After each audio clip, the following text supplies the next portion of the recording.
제4장.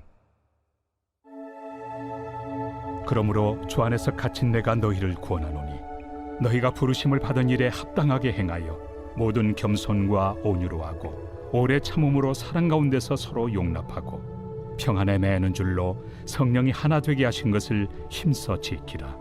몸이 하나요 성령도 한 분이시니 이와 같이 너희가 부르심의 한 소망 안에서 부르심을 받았느니라.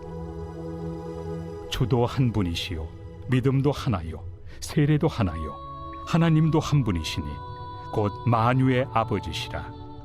만유 위에 계시고 만유를 통일하시고 만유 가운데 계시도다. 우리 각 사람에게 그리스도의 선물의 분량대로 은혜를 주셨나니 그러므로 이르기를 그가 위로 올라가실 때 사로잡혔던 자들을 사로잡으시고 사람들에게 선물을 주셨다 하였도다. 올라가셨다 하였은즉 땅 아래 낮은 곳으로 내리셨던 것이 아니면 무엇이냐. 내리셨던 그가 곧 모든 하늘 위에 오르신 자니 이는 만물을 충만하게 하려 하심이라.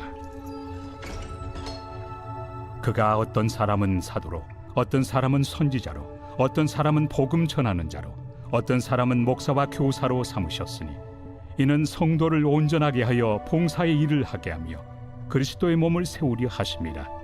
우리가 다 하나님의 아들을 믿는 것과 아는 일에 하나가 되어 온전한 사람을 이루어 그리스도의 장성한 분량이 충만한 데까지 이르리니 이는 우리가 이제부터 어린아이가 되지 아니하여 사람의 속임수와 간산 유혹에 빠져 온갖 교훈의 풍조에 밀려 요동하지 않게 하려 함이라. 오직 사랑 안에서 참된 것을 하여 범사에 그에게까지 잘할지라. 그는 머리니 곧 그리스도라. 그에게 온 몸이 각 마디를 통하여 도움을 받음으로 연결되고 결합되어 각 지체의 분량대로 역사하여 그 몸을 자라게 하며 사랑 안에서 스스로 세우느니라. 할렐루야. 저는 오늘 능력과 하나됨이라는 제목으로 은혜를 나누고자 합니다. 저는 흔히 EPL이라고도 하는 잉글랜드 프리미어리그의 축구 경기를 종종 보곤 합니다. 축구를 좋아하지요. 예전에는 박지성 선수가 소속되어 있는 맨체스터 유나이티드라는 팀의 경기를 즐겨봤는데요. 이제는 손흥민 선수가 소속되어 있는 토트넘 핫스퍼 팀의 경기를 즐겨봅니다. 가뜩이나 지난 시즌의 토트넘 경기는 너무 재밌었습니다. 우리나라 손흥민 선수가 너무 잘했거든요. 득점왕까지 수상할 정도의 시즌이었으니 응원하는 재미가 더했지요.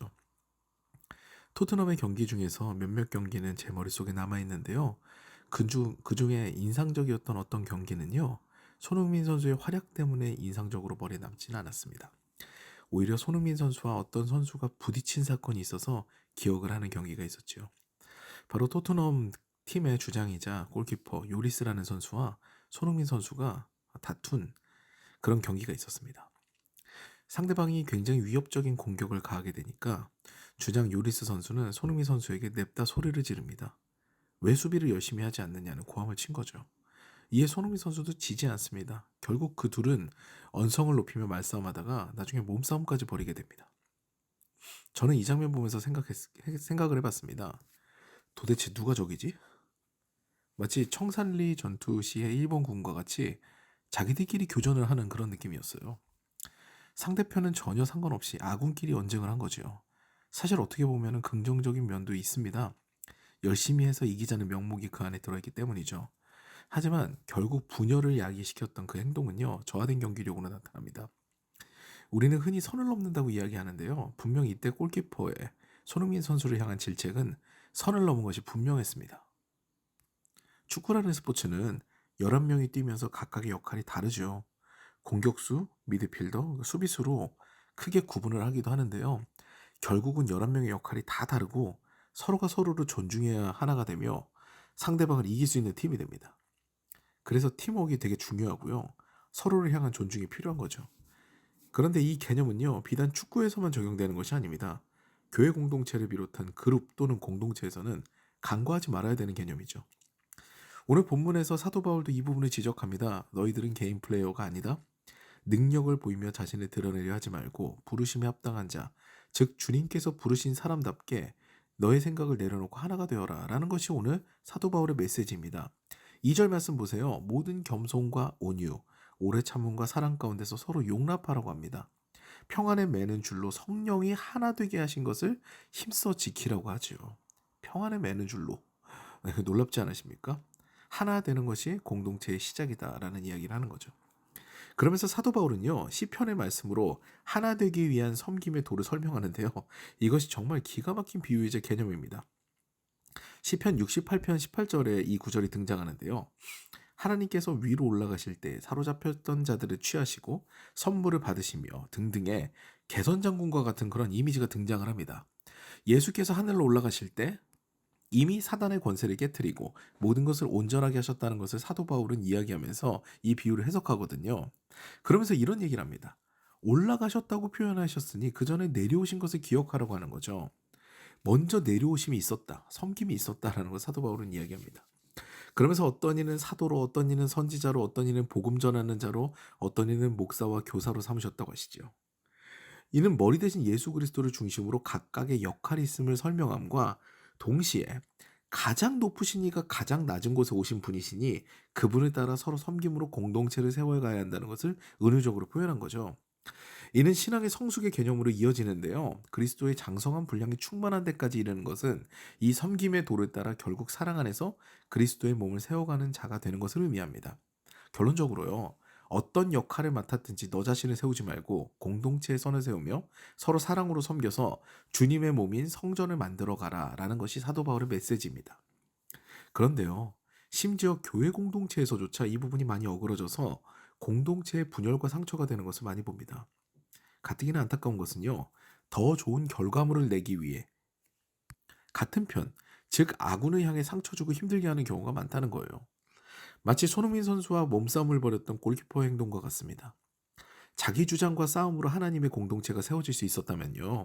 기독교의 역사는 정말 부끄러운 일들로 가득 찼을 겁니다. 기독교는 능력주의가 아니에요. 정반대입니다.